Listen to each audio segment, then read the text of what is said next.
inson dunyodan o'tar ekan, o'lim vaqtida u g'arg'ara o'limning hidi keladi insonga. O'limning ta'mini tata boshlaydi. Qanday u? O'limning hidi, ta'mini qanday tatadi?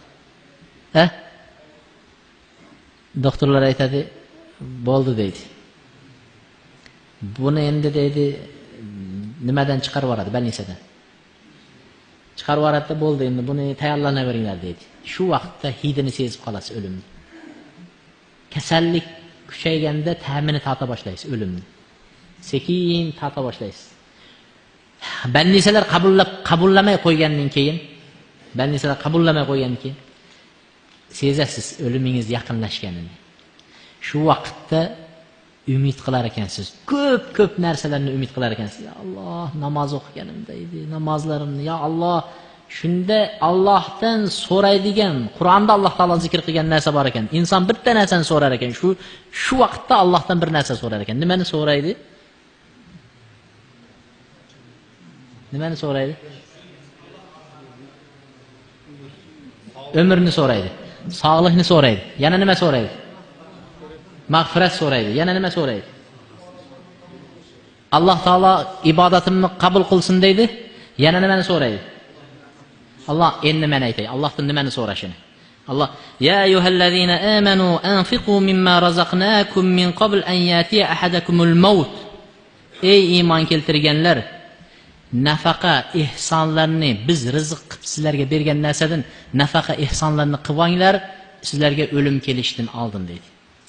O'lim sizlarga kelib turgan vaqtda deydi.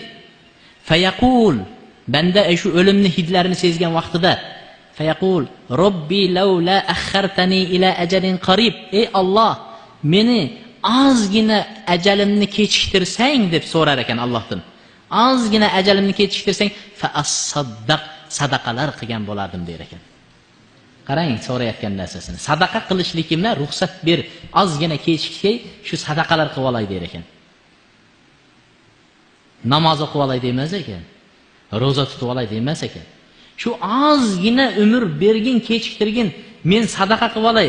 Va akum minas solihin. Nimaga? Nima uchun namoz o'qib olay demas ekan. Nima uchun roza tutib olay demas ekan. Nima uchun sadaqani so'raydi? Kim aytadi? Nima? Soya bo'lish uchun, yana. Solihlardan bo'lish uchun, yana. O'zi o'lay deyapti. Nima uchun sadaqani so'rashni aytaymi?